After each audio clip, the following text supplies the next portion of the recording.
Boa noite, meus irmãos, minhas irmãs, a graça e a paz. Amém. Muito bom estar aqui mais uma vez. É sempre um prazer enorme ministrar a palavra do Senhor à igreja e aprender junto com vocês. Eu quero desde já convidar você a abrir sua Bíblia no livro de Mateus, no capítulo 11, versículos do 28 ao 30. É um texto muito conhecido.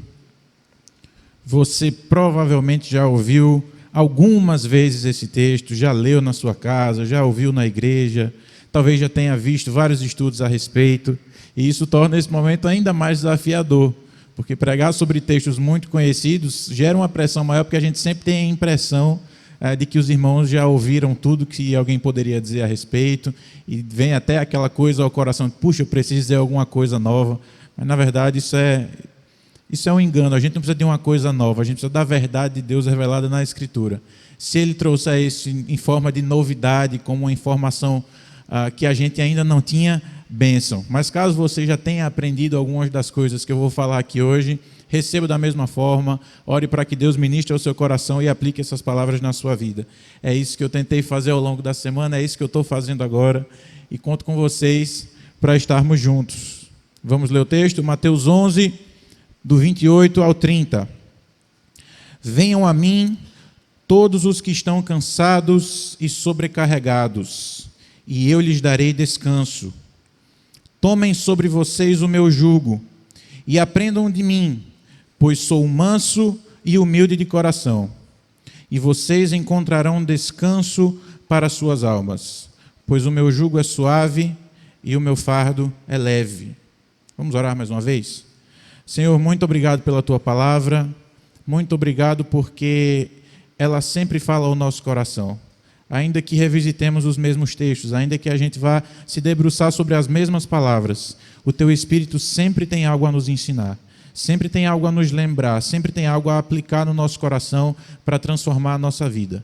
E é isso que eu te peço essa noite, que essas palavras inundem a nossa vida, transforme aquilo que precisa ser transformado, para que a gente tenha uma vida que glorifique o Teu nome. Em nome de Jesus nós te oramos. Amém. Meus irmãos, essa palavra está em Mateus 11, e ela está em um contexto específico. No início do capítulo, a gente vê João Batista enviando os seus discípulos a Jesus, porque ele estava num momento de crise, ele estava preso em razão da sua fé, em razão do seu testemunho, e ele pede que os seus discípulos vão até Jesus para se certificar. Diz, olha, a gente está passando por tudo isso, a gente está vivendo essa tribulação e eu preciso ter certeza. Vão lá e perguntem, Jesus, é você mesmo o Messias prometido? É você mesmo aquele que a gente esperava? É você? Eu preciso ter essa certeza. E eles vão até Jesus, Jesus dá uma resposta que corresponde ao anseio do coração deles. Ele diz, diga a João Batista que os cegos veem, que os leprosos são purificados, e as boas novas são anunciadas aos pobres, ou seja, eu sou o Cristo. Levem consolo ao coração de João Batista, levem segurança a João Batista. A continuidade do texto vai mostrar Jesus dando uma palavra muito dura de exortação, principalmente em relação à hipocrisia dos fariseus e à incredulidade do povo. Jesus menciona os milagres, os grandes feitos que ele realizou, e ele diz, olhe, vocês, mesmo estando tão perto, mesmo vendo tudo isso, mesmo estando contemplando o Filho de Deus, realizando feitos grandiosos, vocês têm rejeitado a mim. E rejeitando a mim, vocês estão rejeitando a Deus. E aí ele até fala, ele menciona algumas cidades onde ele realizou grandes milagres. Ele diz, ai de ti, Betsaida, pobre de ti, Corazim, porque vocês, tendo visto o Filho de Deus, vocês o rejeitaram. Ele diz o seguinte, se Sodoma, lembra da história de Sodoma e de Gomorra, da mulher de Ló que olhou para trás, virou uma estátua de sal, um texto muito conhecido, tem até musiquinha sobre isso, que a gente canta, aprende, é bem didático, né? Ele falou, se Sodoma tivesse testemunhado o que vocês testemunharam, o juízo sobre eles não teria acontecido, porque eles teriam acreditado, eles teriam dado crédito a essa mensagem. Mas o coração de vocês é duro, vocês estão envoltos em uma atmosfera de religiosidade, vocês estão apegados a tradições e a normas, leis feitas por homens, de tal modo que vocês não conseguem reconhecer o Filho de Deus diante dos seus olhos, a um palmo do seu nariz. E aí, logo em seguida, ele faz uma oração e um agradecimento a Deus. Ele diz: Pai, eu te louvo, porque o Senhor revelou essas coisas aos pequeninos e escondeu dos mais esclarecidos. O Senhor escondeu dos sábios, dos cultos, dos eruditos. E o Senhor resolveu se revelar aos mais simples, aos pequeninos. E aí ele fala sobre o conhecimento do Pai. Tudo isso está no capítulo 11 de Mateus. Ele fala sobre o conhecimento do Pai. Ele diz: ninguém conhece ao Pai exceto o Filho. Ninguém conhece o Filho perfeitamente a não ser o Pai. Ou seja, se você quer conhecer a Deus, se você almeja ter a revelação de quem Deus é, você precisa olhar para mim, Jesus Cristo, o seu Filho. E aí, em seguida, ele entra no trecho em que nós lemos. Logo em seguida, vocês vão entender por que esse contexto é importante. Na sequência, ele faz esse grande convite. Ele diz: venham a mim. Algumas versões vão dizer: vinde a mim. O tema da nossa mensagem hoje é vinde. O grande convite de Deus. Perceba, o contexto era de uma mensagem dura, em certo sentido de exortação, de correção, até mesmo de juízo, a respeito da incredulidade daquelas pessoas. Mas na sequência ele dá graças a Deus, porque essas coisas foram ocultas aos eruditos, aos cultos da época, e foram reveladas aos pequeninos. Então ele lança o convite. Ele diz: venham a mim. Sabe por que ele faz esse convite? Porque a natureza de Jesus Cristo é ser Salvador. Jesus é Salvador, até no nome. O próprio nome de Jesus significa Deus salvo, ou alguns tradutores vão dizer aquele que salva. O nome Jesus é o mesmo nome Josué, é apenas uma questão de tradução. Significa Salvador, Deus salva. A gente vê o relato da Anunciação. Quando o anjo vai falar com Maria, ele diz que ela vai engravidar, que ela foi concebida pelo Espírito Santo, que ela vai dar luz ao Filho de Deus, e ele diz: e esse menino, esse filho que está no seu ventre, se chamará Jesus, porque ele salvará o povo dos seus pecados. Jesus é, por natureza, um salvador, um resgatador.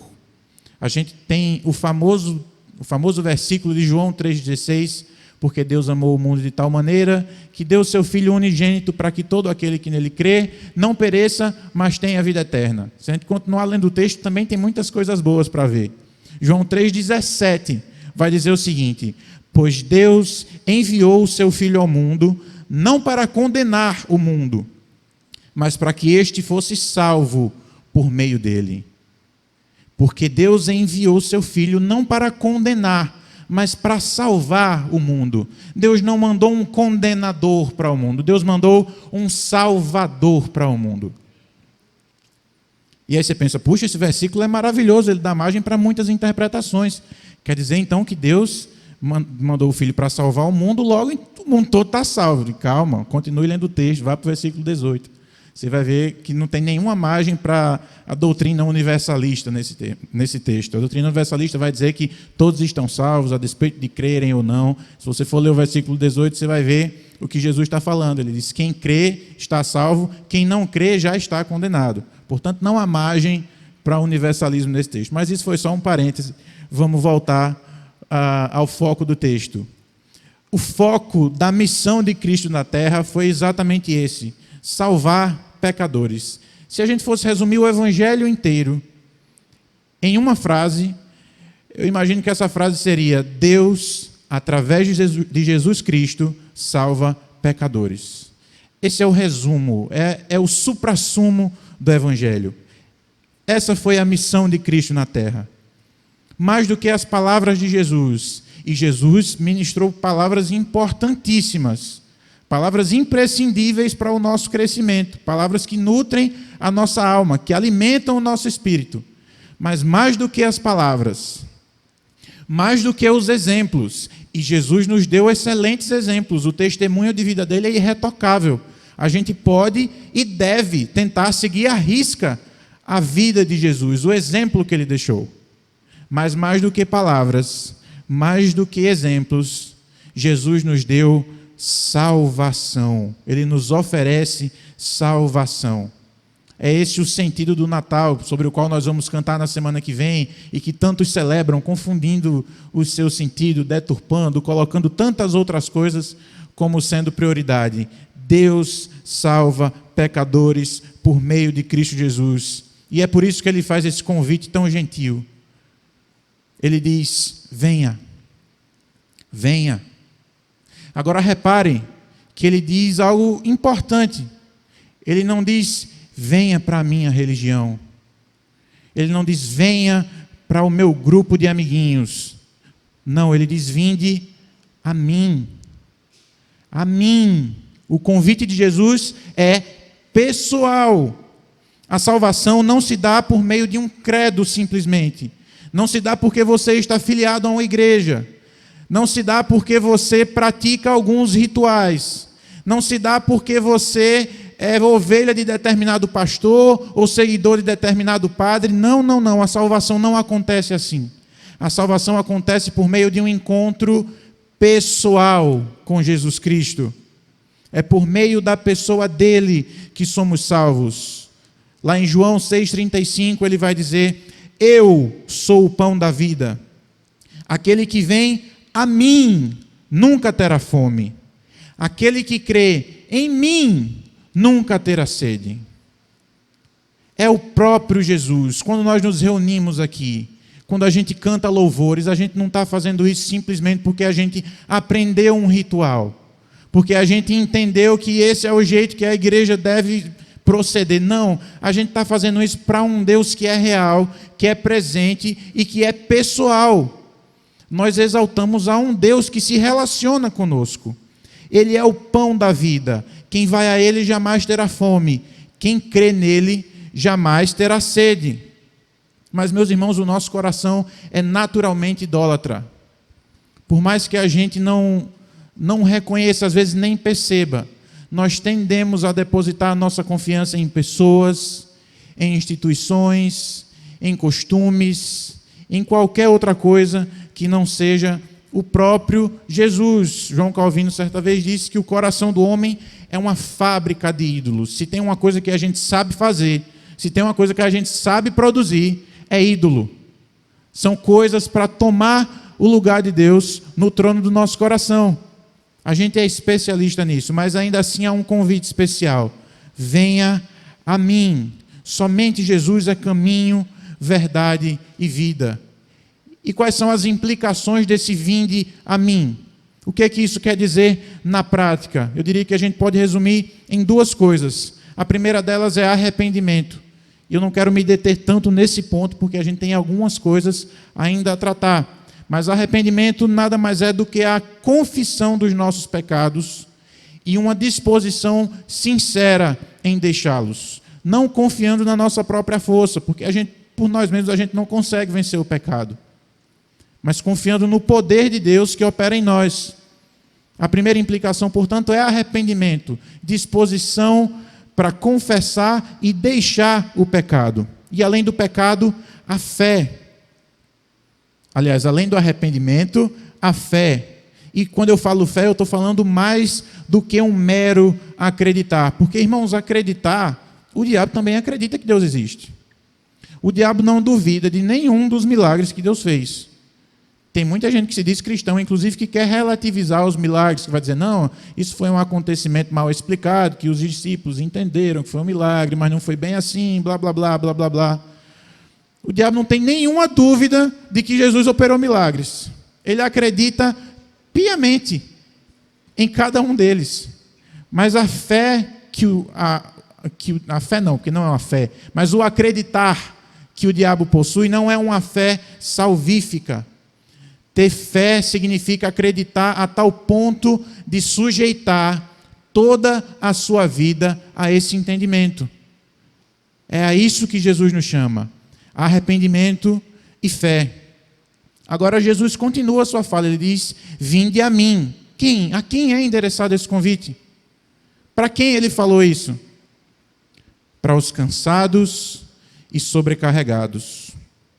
Esse convite foi endereçado, ele tinha um destino certo. Os que estavam exaustos em uma busca sincera e constante por agradar a Deus, na qual só encontravam fardos pesados de religiosidade. O que Jesus diz é: venham a mim, vocês que estão sendo afligidos sobre as suas cargas. Lembra do que eu falei, do contexto em que esse versículo foi colocado?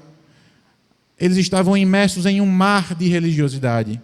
Quem queria buscar a Deus de forma genuína, quem tinha o seu coração buscando a verdade, só se deparava com leis, com normas, com coisas que os homens estabeleceram, com ensinos que distanciavam os homens de Deus muito mais do que aproximavam.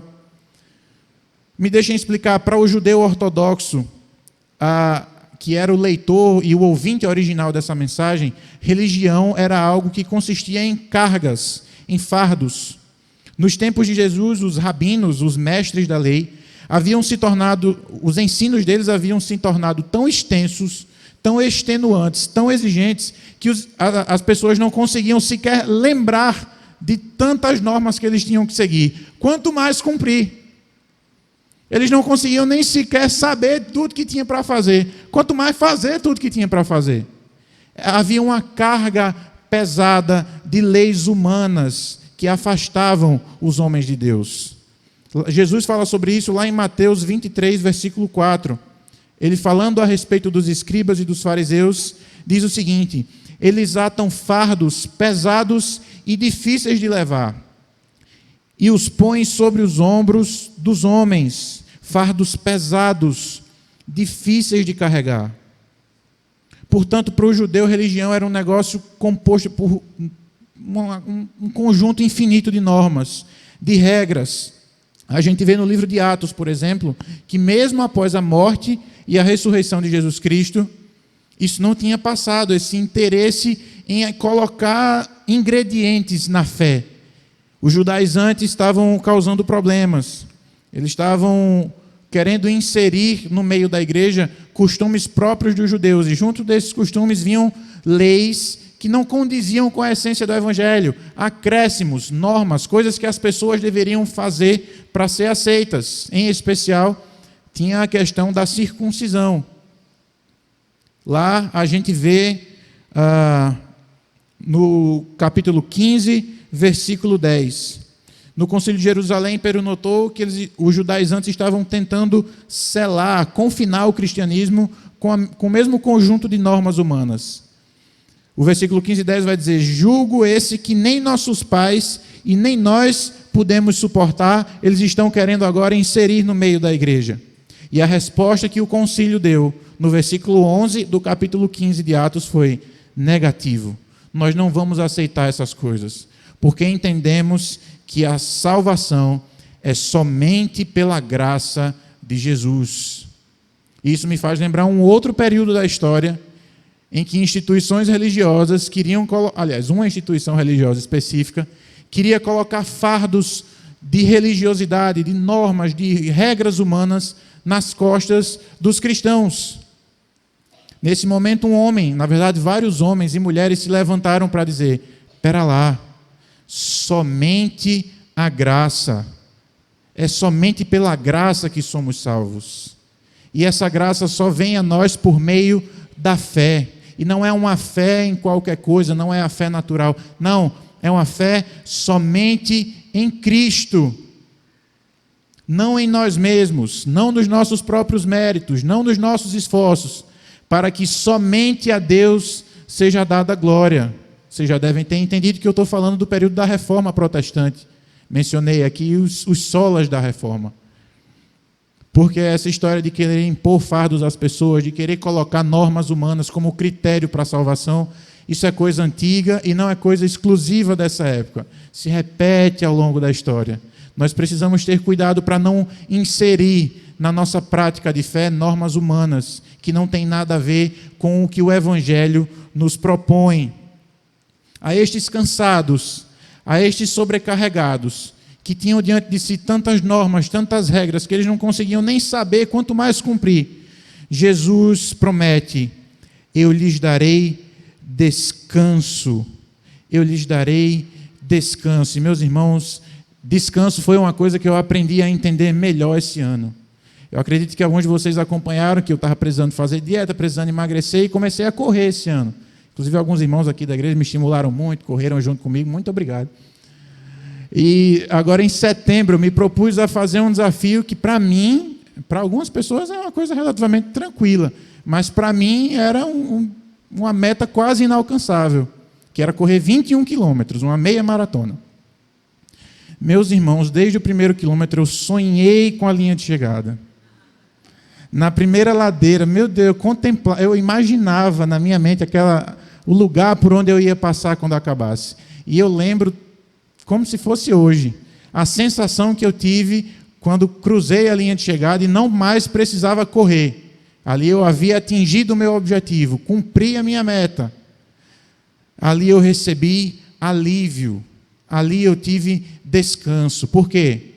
Porque toda uma trajetória que foi pesada, que teve chuva, que teve sol, teve ladeira subindo, teve ladeira descendo, teve o cansaço, teve a dor muscular, a dor nas articulações, teve tudo isso, mas passando por ali, eu sabia que essa trajetória tinha sido encerrada, estava cumprida.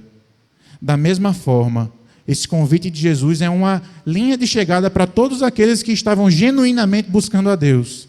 Estavam em uma corrida, sendo extenuados, correndo, buscando, com o coração sincero, e só estavam encontrando a ladeira das normas humanas, a chuva do desencorajamento, o sistema religioso oprimindo.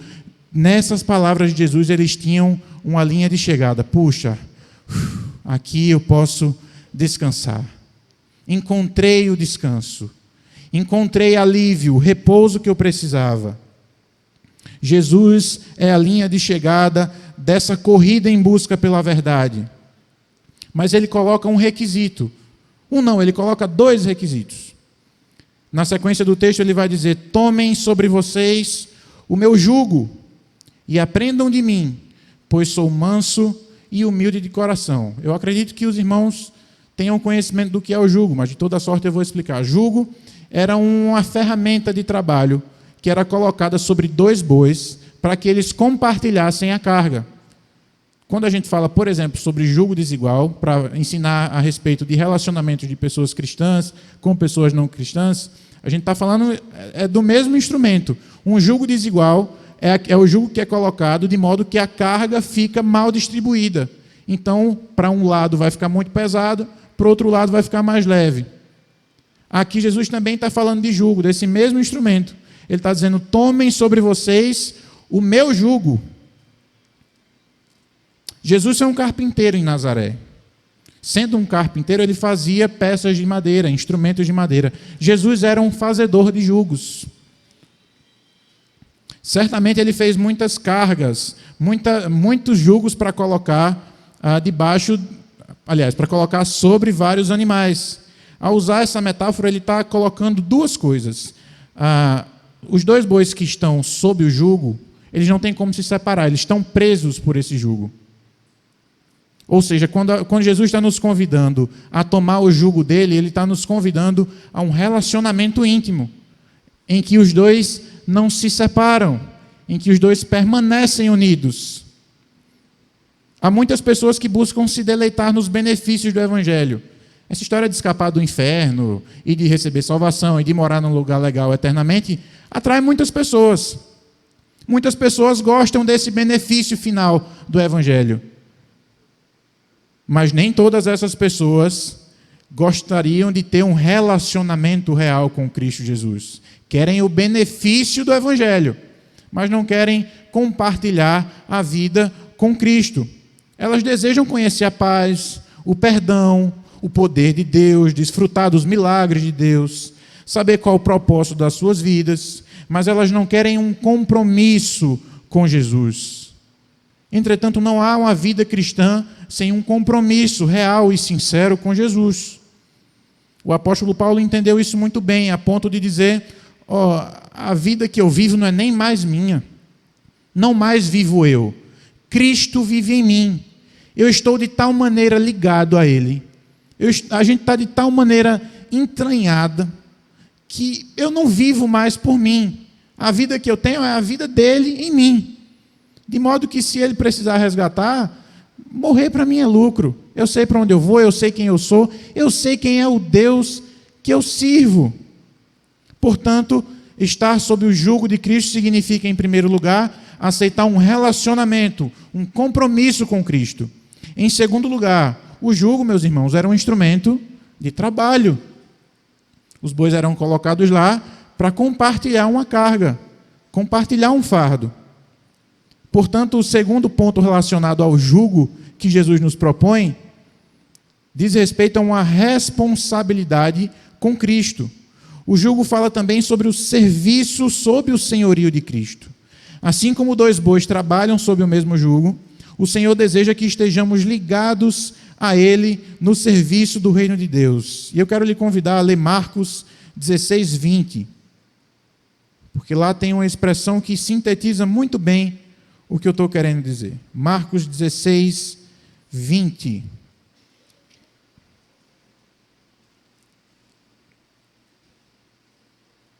Após receberem uma comissão, vem o versículo 20. Então os discípulos saíram e pregaram por toda parte.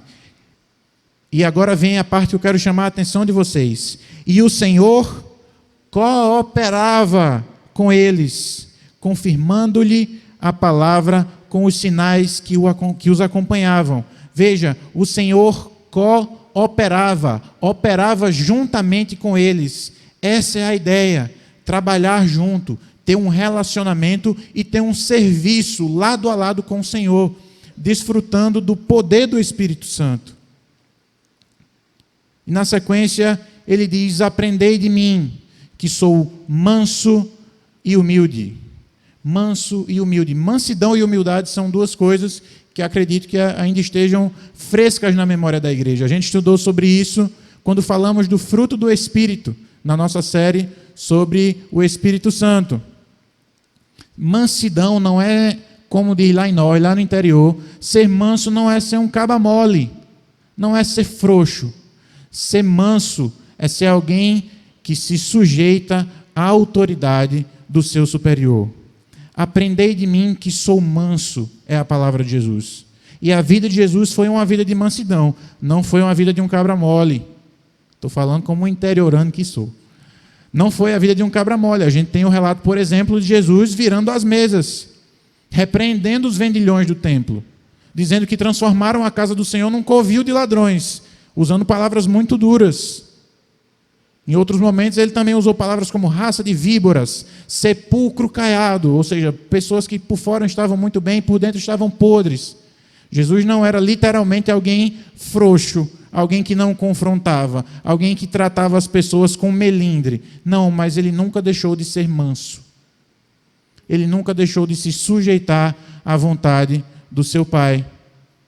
Quando estava prestes a ser entregue à morte, ele fez uma oração em que ele diz: Pai, se possível, me livra desse cálice, passa de mim. Entretanto, e aí vem a mansidão de Jesus, entretanto, seja feita a tua vontade, não a minha. Eu lhe exponho o que eu desejo agora, mas eu me sujeito ao propósito para o qual o Senhor me enviou. Ser manso é ser alguém governável, ser alguém conduzível por Deus. E além de manso, Jesus disse: aprendam de mim porque eu sou humilde. Ser humilde tem a ver com ser moldável. Tem a ver com ser alguém cujo caráter se permite moldar, transformar, aperfeiçoar nessa relação com Deus. Aprendam de mim que sou manso e humilde de coração. E em seguida vem um grande consolo. Um consolo que tem abençoado a igreja através dos séculos e chega até nós hoje. Ele diz: o meu jugo é suave, o meu fardo é leve. Cristo não nos impõe uma carga que a gente não consiga carregar. Ele nos chama para partilhar dessa vida. E Ele nos coloca cargas que Ele sabe que a gente consegue dar conta. Isso não quer dizer que a gente jamais vai ter adversidades ou lutas. Isso não quer dizer que, estando no mesmo jugo que Jesus, a gente não vai ter tribulações. Aliás, pelo contrário, Ele nos garantiu: no mundo tereis aflições. Mas glória a Deus, porque na sequência Ele diz: mas tende bom ânimo, porque eu venci o mundo. Eu venci o mundo, vocês vão ter tribulações, mas elas não vão ser o fim da sua história. Vocês vão ter adversidades, mas vocês estarão comigo. E eu venci o mundo. Assim como o apóstolo Paulo, nós podemos dizer, de todos os lados nós somos pressionados, mas não desanimados. Ficamos perplexos, mas não desesperados. Somos perseguidos, mas não abandonados. Abatidos, mas não destruídos. Trazemos sempre em nosso corpo o morrer de Jesus, para que a vida de Jesus também seja revelada em nosso corpo. Que palavra poderosa! Que segurança isso nos traz! Em tudo somos atribulados, mas abandonados jamais fomos, jamais seremos. Em alguns momentos nos encontramos abatidos, destruídos nunca. O nosso Deus, na pessoa de Cristo Jesus, venceu o mundo. E essa vitória é nossa por causa do sangue que nos lavou. Graças a Deus. Graças a Deus. Essa é a essência do convite. Vinde a mim, aprendam comigo, porque eu sou manso, humilde. Vocês vão receber descanso. Agora, meus irmãos, a mensagem ainda não está acabando. Eu tenho algumas coisas a dizer ainda, porque Jesus nos chama, nos restaura, converte o nosso coração, transforma as nossas vidas, nos põe vestes brancas. Tudo isso faz parte desse vem. Mas eu tenho uma notícia para lhe dar. Depois que ele diz vem, que faz toda essa obra na nossa vida, ele diz uma outra coisa. Ele diz, agora vão. Veio, recebeu descanso, recebeu alívio, foi transformado, encontrou a verdade na pessoa de Jesus. Bênção. Agora é a hora de ir. Pode ir. E aí eu quero lhe chamar para ler mais um versículo. Aliás, mais 3 versículos. Também no livro de Mateus. No capítulo 28, do 18 ao 20. Jesus nos chama, nos salva, nos transforma, nos capacita e nos envia. Mateus 28, do 18 ao 20, vai dizer: então Jesus aproximou-se deles, os discípulos, e disse: foi-me dada toda a autoridade no céu e na terra. Portanto, vão e façam discípulos de todas as nações, batizando-os em nome do Pai e do Filho e do Espírito Santo, ensinando-os a obedecer a tudo que eu lhes ordenei. E eu estarei sempre com vocês, até o fim dos tempos.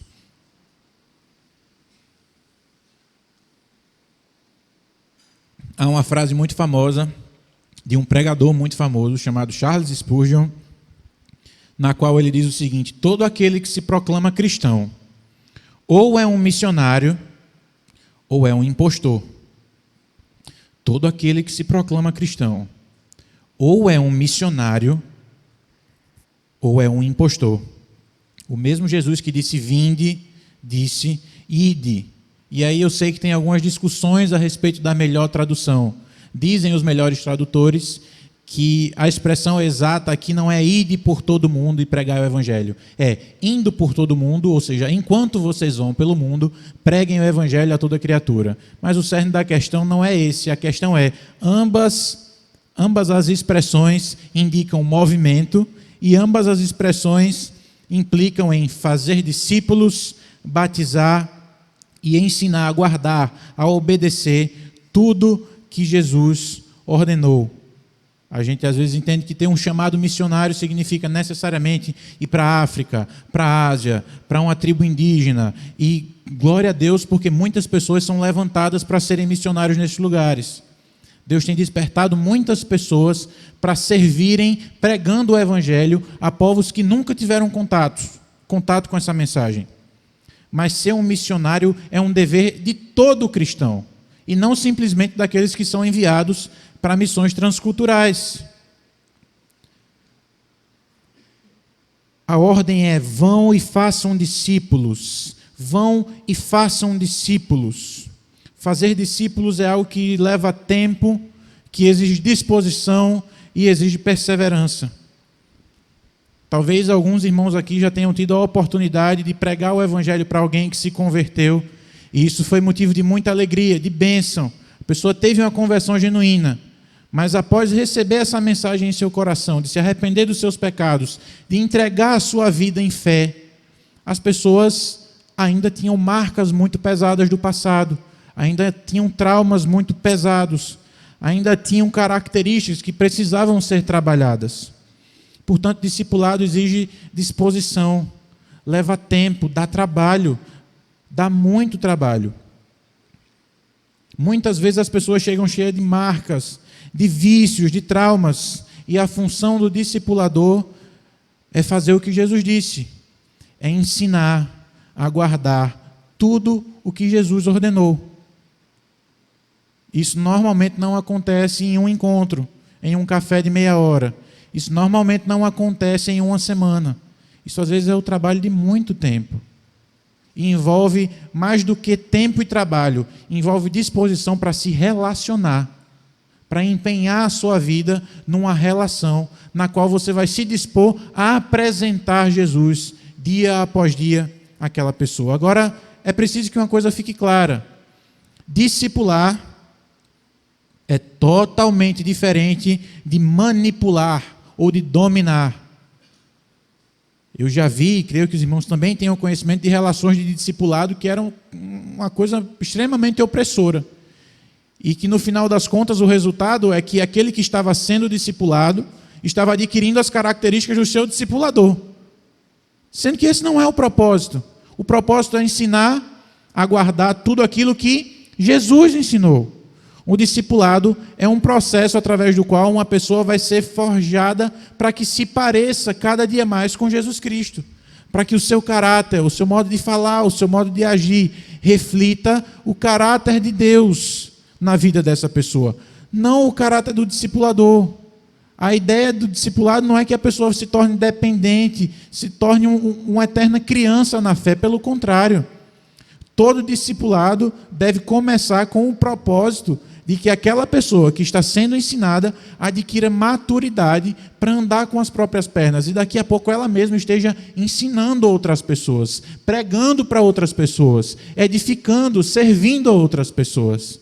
Discipulado não é domínio nem manipulação. Discipulado é relação de amadurecimento e crescimento mútuo. Mas além do discipulado, nós temos aqui o batismo. Jesus disse: vão, façam discípulos, batizem-os em nome do Pai, do Filho e do Espírito Santo. No batismo nós temos o símbolo da morte da velha natureza e o nascimento de uma nova criatura. Nós sabemos disso. Pelo batismo nós entendemos que é um ato simbólico, é um sacramento que mostra que a velha criatura morreu e ressurgiu alguém vivificado em Cristo. Mas, além disso, quem teve o privilégio de ter alguma conversa sobre o livro de Mateus com o nosso amado pastor Paulo, sabe que o batismo tem um outro significado muito especial. O batismo era um espelho de um ritual do Antigo Testamento, na qual as pessoas também passavam por um processo que envolvia o banho na água, e na qual eles eram iniciadas no seu sacerdócio. Ou seja, a partir do batismo, as pessoas se tornam sacerdotes. Sacerdócio é o que faz parte do lema da nossa igreja. Cada discípulo, um sacerdote. E não só da nossa igreja. O sacerdócio universal de todos os santos é algo que faz parte da doutrina cristã, principalmente da doutrina protestante. Todos os que são salvos por Cristo são sacerdotes. Isso implica em um ofício muito especial e muito importante. Todos nós somos sacerdotes, portanto, todos nós temos o dever, somos incumbidos da missão de levar as pessoas a Deus.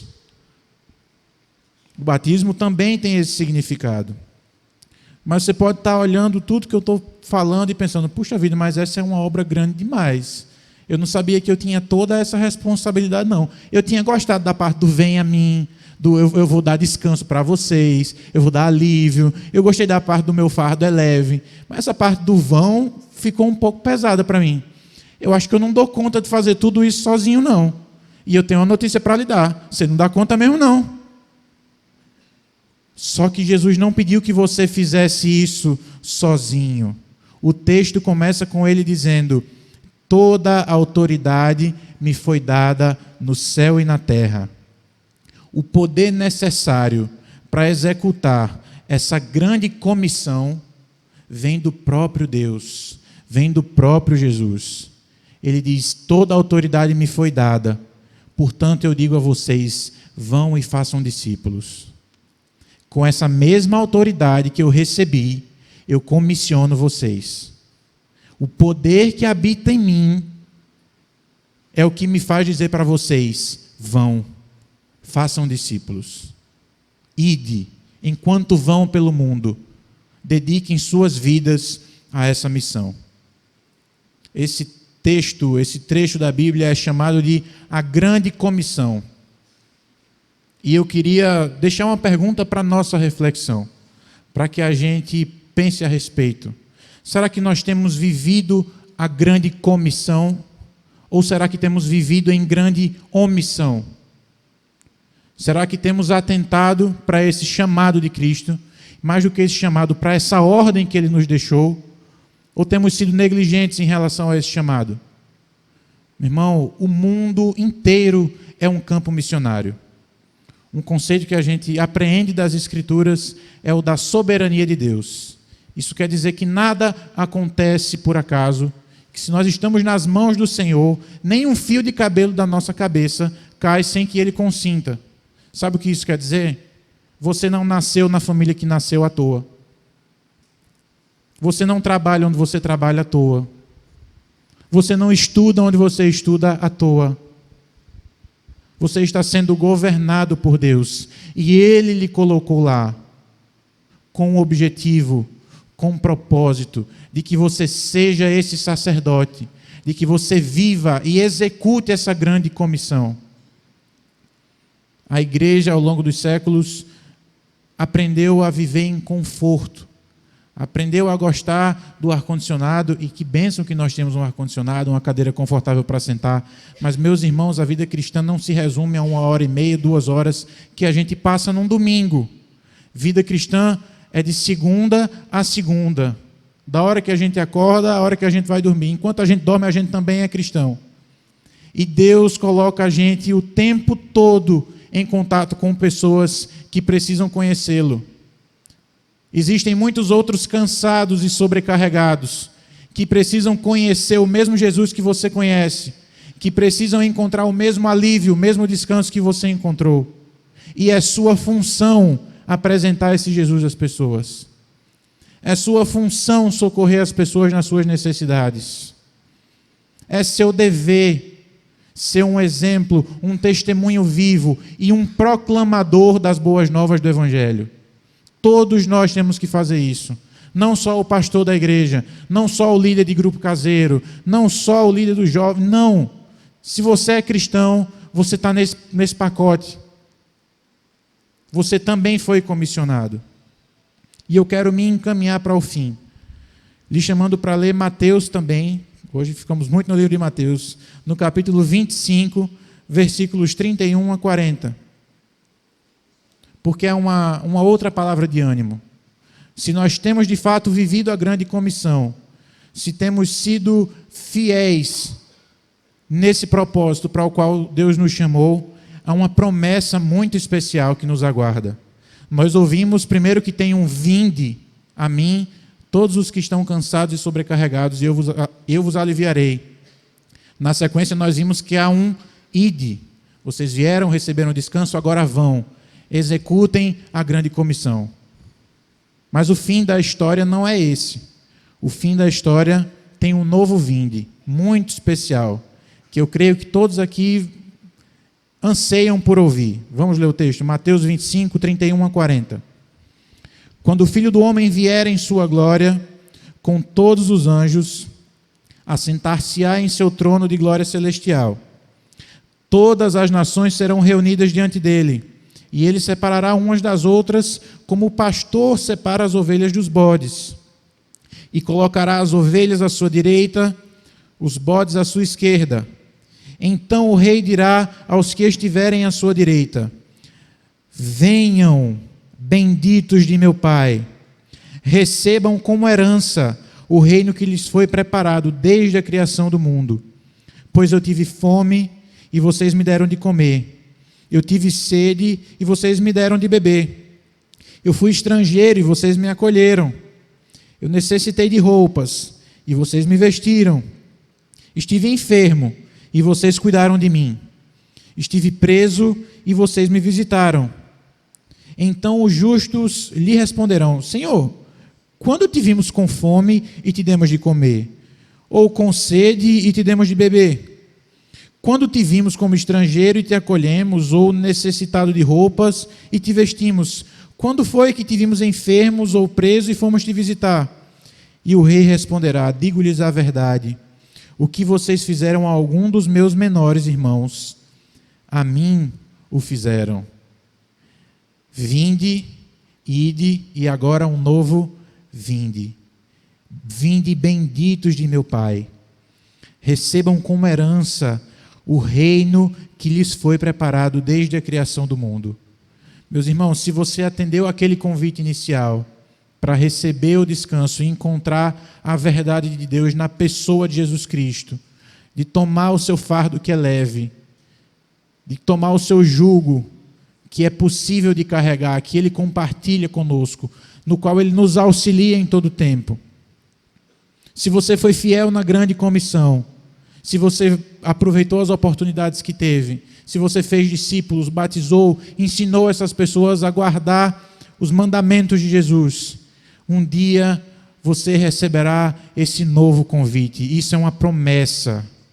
Uma promessa. E, meus irmãos, promessa na Bíblia é muito diferente das promessas que a gente ouve por aí. Não, fulano prometeu outra coisa, então acredite que vai dar certo.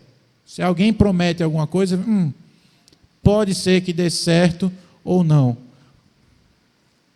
As promessas de Deus nunca são mentirosas, nunca podem ser frustradas. Esse dia chegará para nós, em que nós ouviremos: vinde, benditos de meu Pai. Venham se assentar comigo, venham fazer parte desse reino que foi preparado para vocês desde antes da fundação do mundo. Isso me faz lembrar da canção que nós cantamos aqui hoje. Eu só posso imaginar como vai ser esse momento.